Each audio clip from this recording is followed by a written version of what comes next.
Welcome back to the channel, my dear viewers. In the previous session, I discussed the element of a winning strategy that keeps us on track for the coming harvest and ascension.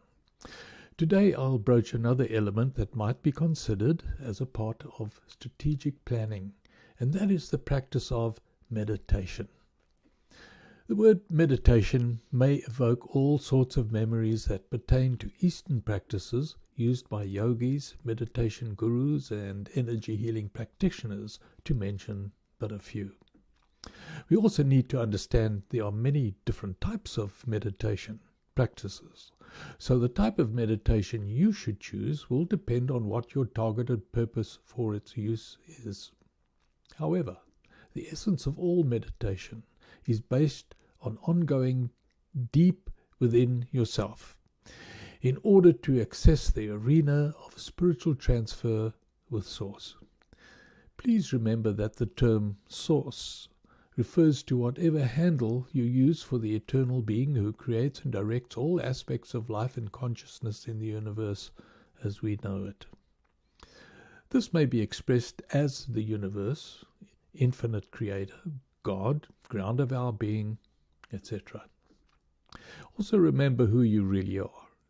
You are a fractal of Source, a fractal that is Source, using every experience the fractal goes through as a means of experiencing its creation.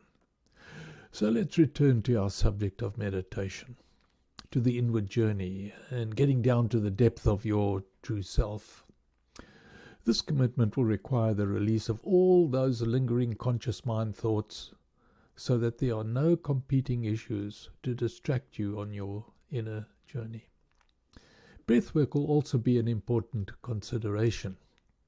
Your breathing action throughout the meditation process will require concentrating on taking slow, deep breaths, visualizing your heart chakra increasing as you do so, and then releasing that breath slowly, and then envisaging the heart shrinking again to its normal size. The purpose of this part of the exercise is to focus attention on releasing all those pressing thoughts that have arisen as questions and perhaps as challenges to the overall veracity of the meditation process. At first, this may all seem overwhelming and difficult to achieve in a way that permits the discovery of inner peace and the love of Source to invade your entire being. This discovery of inner peace and love of Source is the beginning of resolving the deep questions of purpose and direction which your conscious mind is seeking as proof of the oneness and connectedness of your life to everything else in the universe. Not only does the practice of meditation establish all these life-invigorating elements, but you can also engage with other planes of soul existence and the Akashic records, if you so choose. So where does this inner journey take us? That is, where in the soul-body-spirit complex do we end up? There is a sense of perception that going deep inside we actually end up somewhere out there. That is, somewhere out there in the universe, which appears to be a conflict in terms of an inner journey.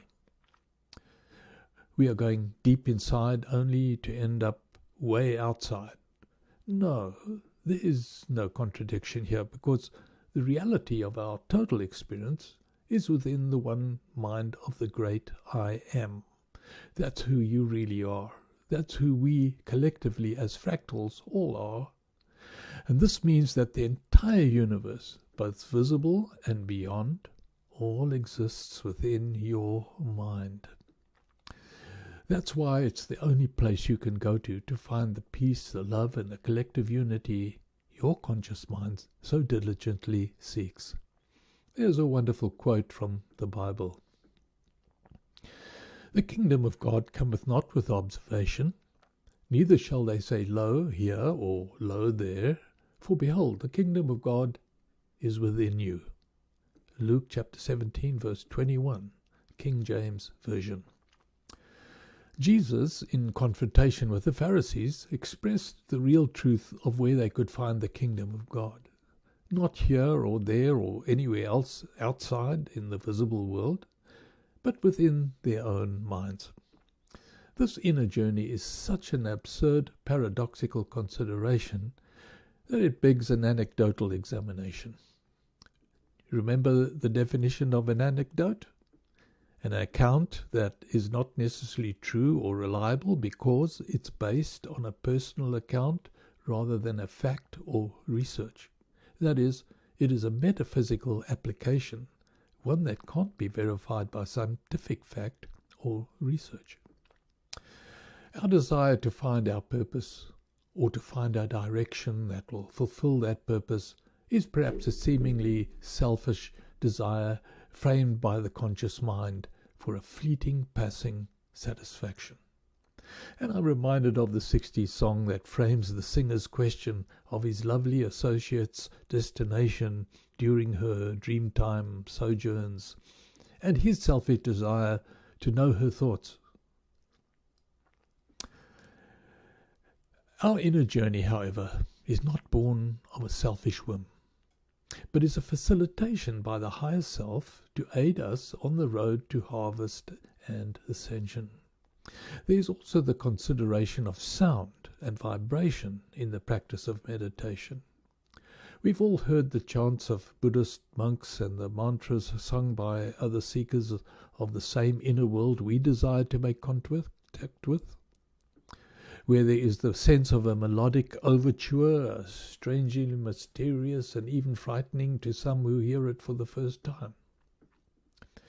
There is in these chants and mantras a harmonic resonance of frequencies and vibrations that enhance the endgame of the inner journey, bringing the peace, harmony and love of Source into a tangible reality for the earnest meditator.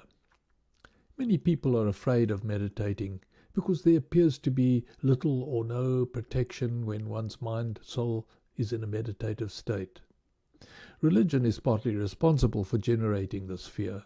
However, any dangerous effects can be negated by taking the proper precautions before entering the meditation. You can enshrine yourself with a pyramid of white protective light and ask your higher self to enforce the added protection. Quantum healing hypnosis technique practitioners always do this with their clients before going into the theta level for past life regressions. The question that initiated this talk on meditation was, is there an association between meditation and contact with Source? I believe this question is summarily dealt with in its entirety. However, there is one more application of meditation, one that is used for the healing of the individual. That is, where conventional medicines have failed to bring about any tangible results. And that is not only the mental healing of the mind, but also the physical healing of the body, which can be achieved via the inner journey. The Journal of Evidence-Based Integrative Medicine covers the healing potential that can result from the meditation process. This can only point to the vibration and frequency resonance that is produced by chants and mantras. This account can be found on the journal's Medicine for the Whole Person, inclusion to the journal's main focus. On the board of that particular site, I spied the name of one Deepak Chopra, a name I'm sure all are familiar with.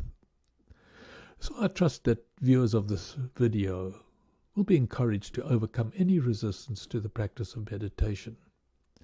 I used to think that it would be too big a bite into my production time, and thus I declined to do it.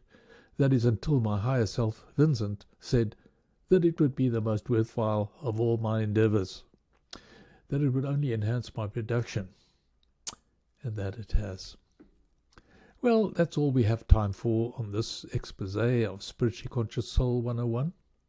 But before we close, please remember to hit the thumbs up and subscribe buttons below. It's vitally important that should you resonate with the message, you encourage others to subscribe, and in doing so, keep this channel active and relevant. If you'd like to leave a comment, please make use of the comment section provided below. Thank you for watching my channel, and be sure to catch up with the latest material on the next viewing of Spiritually Conscious Soul 101.